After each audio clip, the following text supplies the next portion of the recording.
following program is from NET, the National Educational Television Network.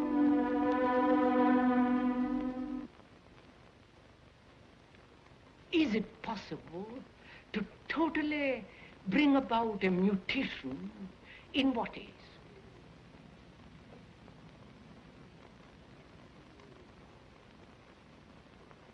And to go into that, to go into this question of bringing about a total revolution in what is, one must have an extraordinary sense of awareness. You know, to be aware what it means. To be aware of the trees, of the blue sky through the trees, of those hills beyond. The speaker is Krishnamurti. That noise of a motor. He is a man who cannot be placed in a simple category like philosopher or religious leader. He is, however, one of the more challenging and creative men of our time. Born in South India in 1897 and educated in England, he has followed a singular and original path of thought free of factionalism and dogma. This is the first of 8 half-hour programs, and the first time that Krishnamurti has allowed his talks and private conversations to be filmed. The principal settings are the Oak Grove in Ojai, California, and the Thatcher School in the Ojai Valley. Ideas explored in this series range from what Krishnamurti calls the present crisis in consciousness to an examination of war, violence, love, pleasure and pain, the aging of the body, and death.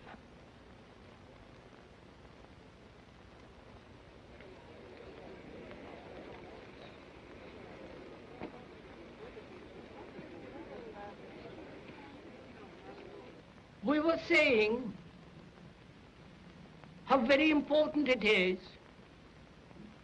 to bring about in the human mind a radical revolution. The crisis, and there are always crises in the world, especially now, it seems to me, is a crisis in consciousness.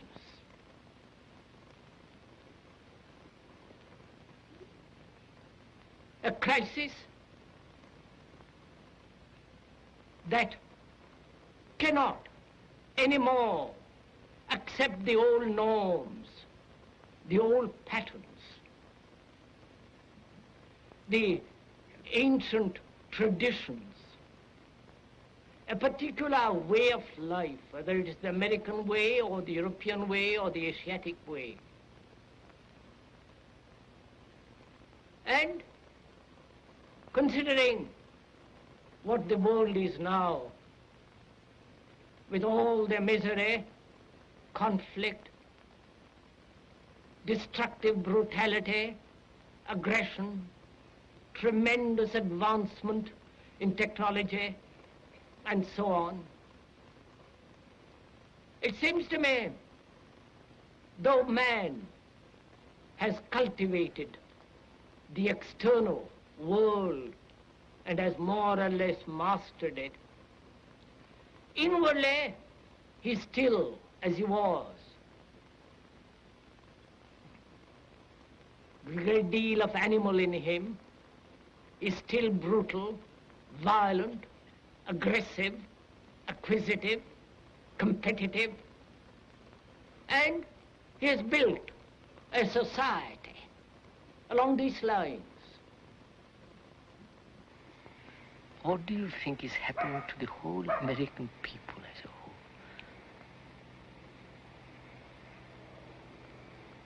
With the automation, with electronic brains, with, you know what I mean? The whole setup. What is happening and where are they going? You understand?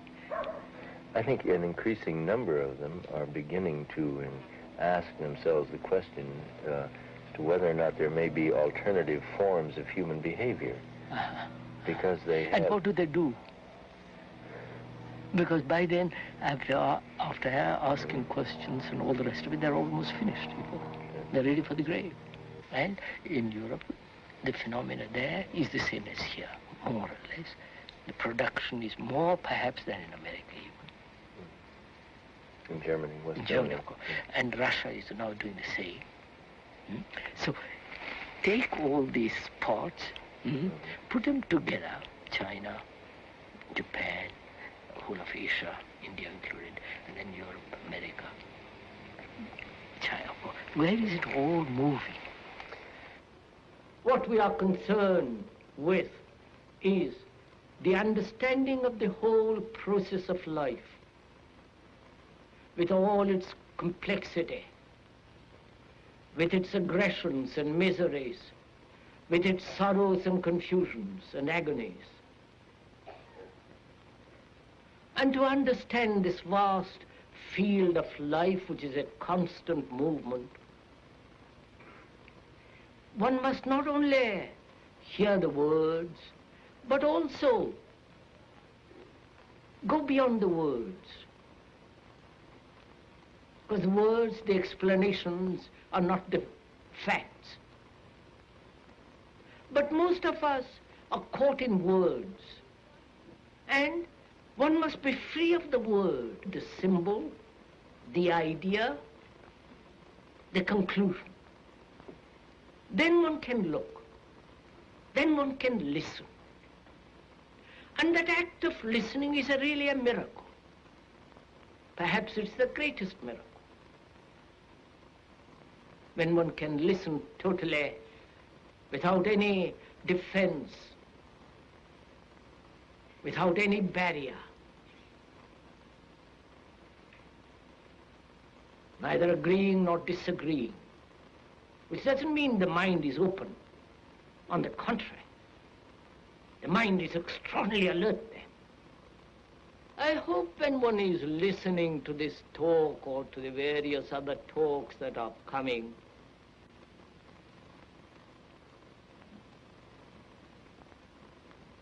one hears a lot of words.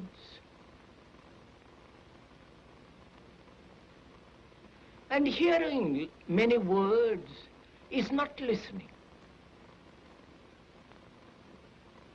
It's like a noise among the leaves. Soon passes away.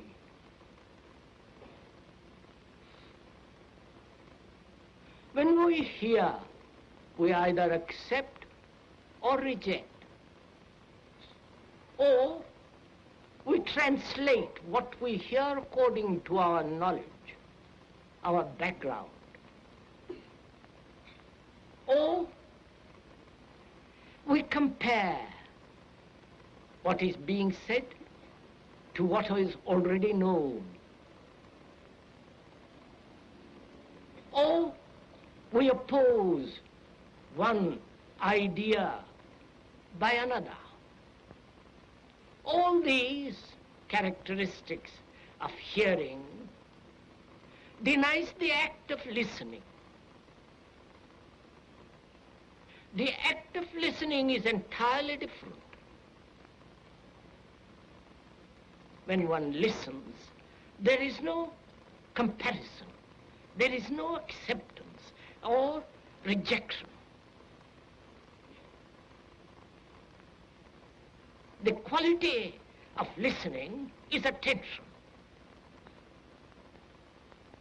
And when you attend totally, with your whole mind, with your heart, with your nerves, with your eyes and ears completely, in that state of attention, there is the act of listening. And that act of listening puts away anything that is not true.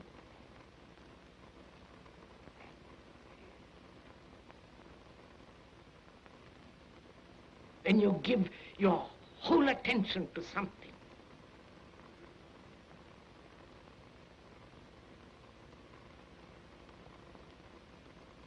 that is when you are completely listening.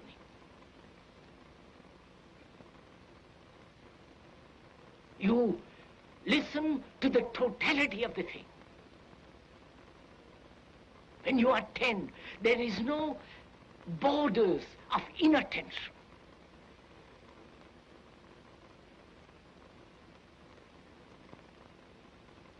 When you so intensely listen, you're listening to the birds, to the wind, to the breeze among the leaves. You listen to the slightest whisper that's about you.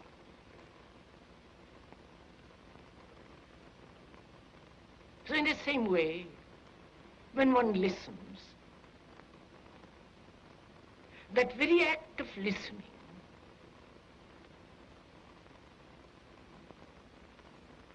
brings about a total attention in which you see the totality and the whole significance and structure of what is being said. When you say, I can't, you have blocked yourself. But you can understand more and more of it. Not by blocking yourself.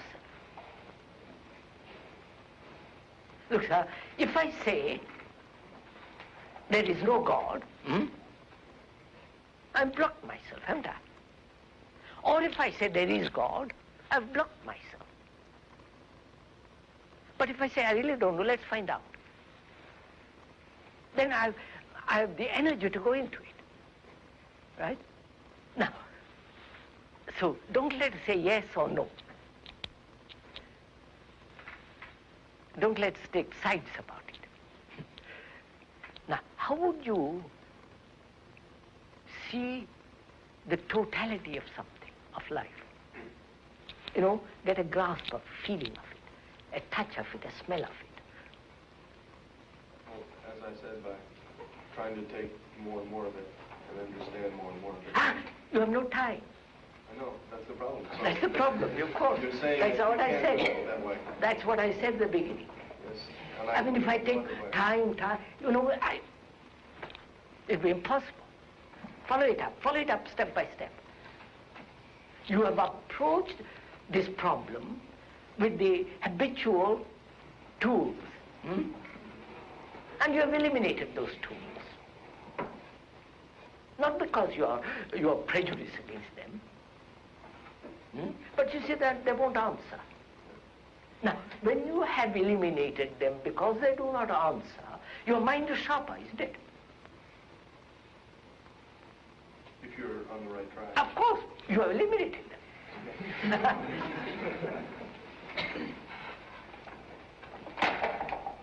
Right? Of what significance is hope and faith to living? What significance is hope and faith to living? I hope you won't think me harsh if I say there is no significance at all. We've had hope. We've had faith. Faith in church, faith in politics, faith in leaders, faith in gurus. Because we've wanted to achieve a state of bliss, of happiness, and so on.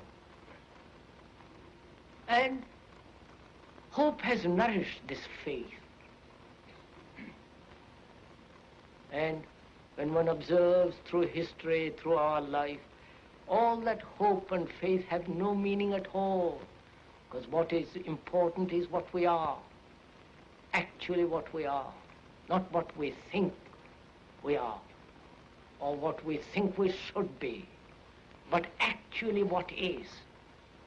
If we know how to look at what is, that will bring about a tremendous transformation.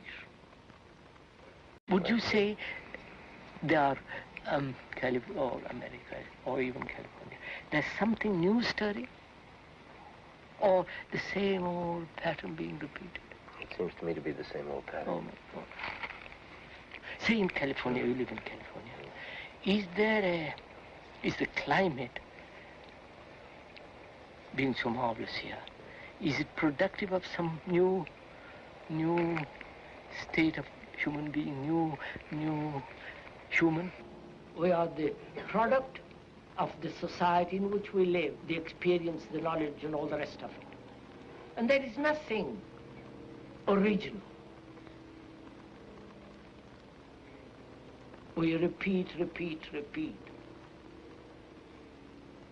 And to find out anything new requires tremendous inquiry, meditation. You don't just get it by just coming to a meeting for an hour and thinking would be. One has to work tremendously hard. You do work very hard to earn a livelihood, to go to office every day.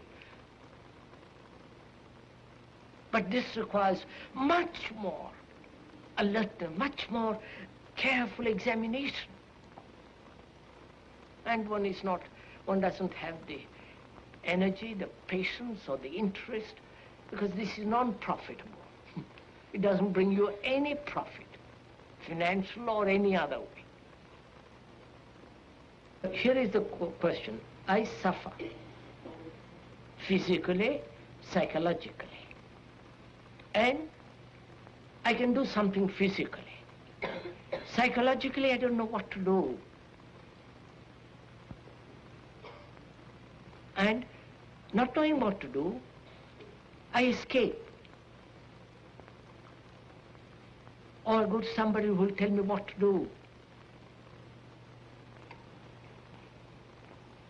Or I put up with it, getting more and more and more bitter, dull, stupid, full of animosity and all the rest of it. Without doing any of those things, can one look at that thing?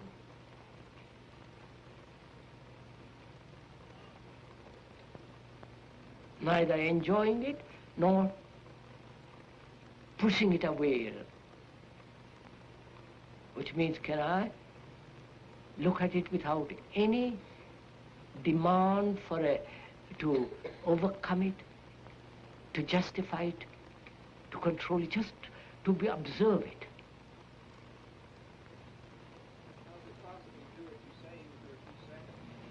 Beg pardon? How is it possible to do what I say for? I said it would seem that I would have to start by doing it for a few seconds. Do it, do it, do it, for a second, do it.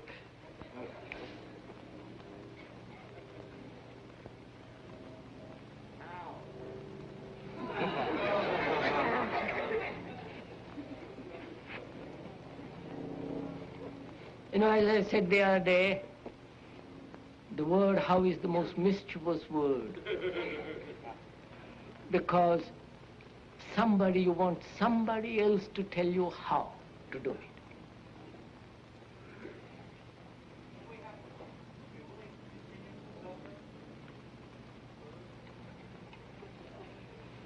So we suffer, not willing to suffer. There is suffering. And we're asking, can you look at it and remain with it, be quiet with it? Neither accepting nor rejecting, just be quiet with it.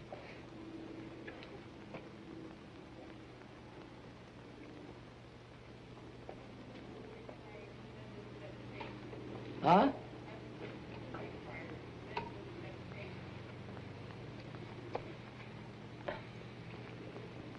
Please, doesn't this require great meditation? No, please, do it. If one does it, you will find that you derive from that very observation a great energy, don't you? You are not dissipating any energy. It is there. When the question, such as what am I to do with myself, or however the question may be framed, there is always someone there, whether it's the advertising man on television or the Zen master, to give him a set of answers, and somebody follows these and nothing will happen. Because there is nothing in this culture that we're talking about that prompts people to listen, really to come into relation to themselves in a tough-minded way. This is a young nation, you follow what I mean? It's a young nation. A mixture of extraordinary, thoughts, feelings, and cultures. I should have thought they would produce something, Well, we don't know quite what will happen when this nation faces up to the external crisis.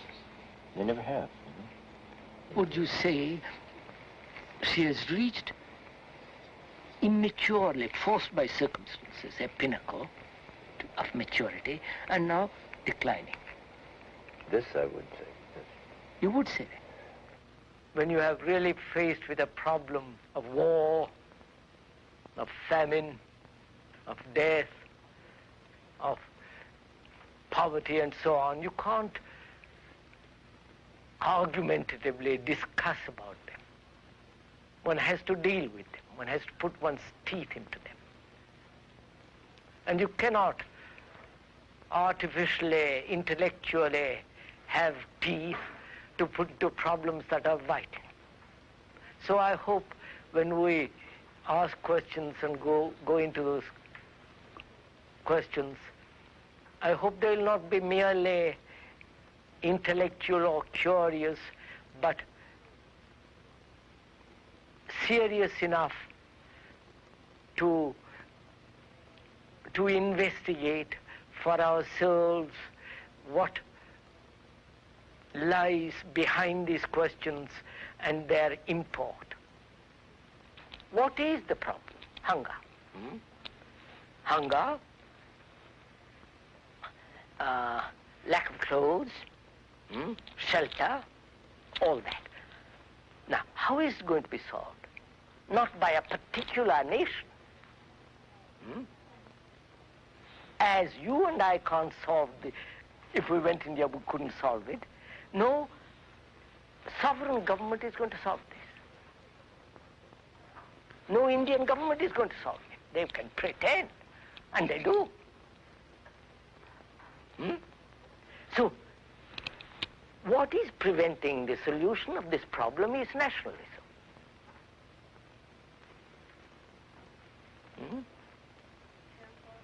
My flag, your flag, my country, your country, and the division that takes place geographically, which is exploited by the politician. That is the factor, one of the major factors of preventing the solution of starvation, of feeding the people. Now, science has means of giving food, clothes, and shelter practically to everybody. It's not being done because of you are a British, I'm an Indian or Russian. So it's a world problem, not individual or nationalistic problem. Right. Well, how do you suppose that one will be able to overcome these nationalistic barriers? First, one has to be free of it oneself. I don't see how Wait. One has to be free of it oneself. Neither American nor Indian nor... right. Then get up and talk, shout, do anything not for the little things, but for the major issues. Then perhaps you will sow some seed that will take root. Now, if every human being, educated, cultured, who is really serious, wants to solve this problem, he will do something.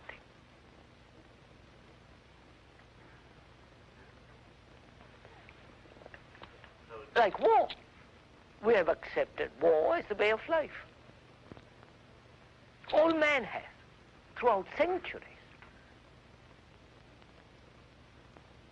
And to stop war, difference is concerned with the whole process of living as a human being. Then perhaps we'll be able to solve this question of war.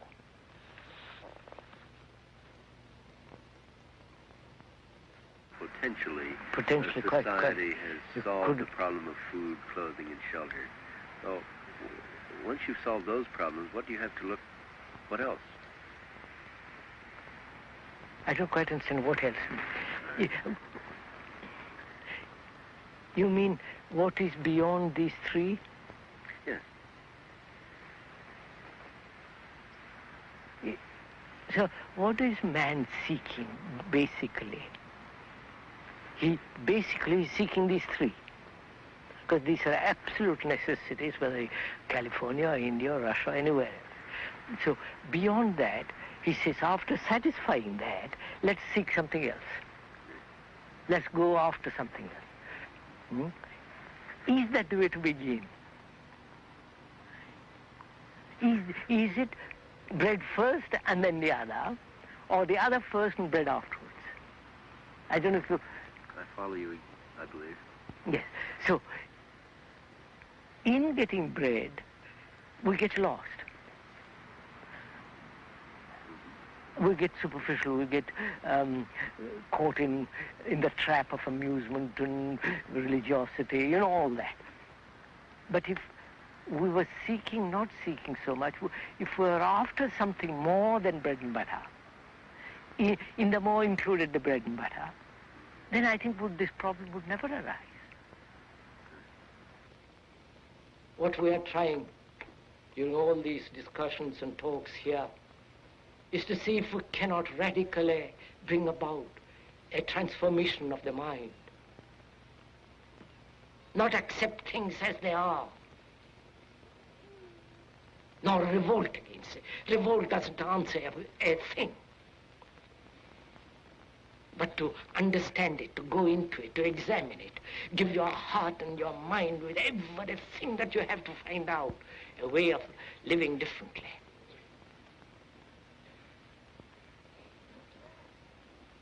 But that depends on you and not somebody else. Because in this there is no teacher, no pupil. There is no leader. There is no guru. There is no master, no savior. You yourself are the teacher and the pupil. You are the master, you are the guru, you are the leader. You are everything.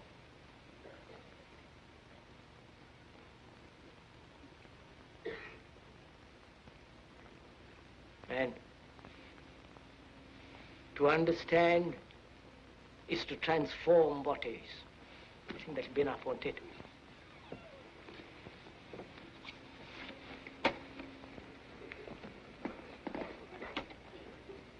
This has been Program 1 in a series of 8 programs presenting the original and challenging thought of Krishnamurti.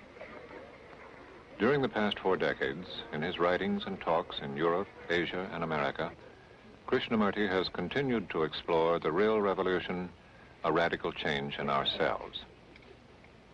Subsequent programs will be concerned with love, death, fear, and the possibility of a fundamental change in consciousness. The next program in the series is titled Observing Ourselves.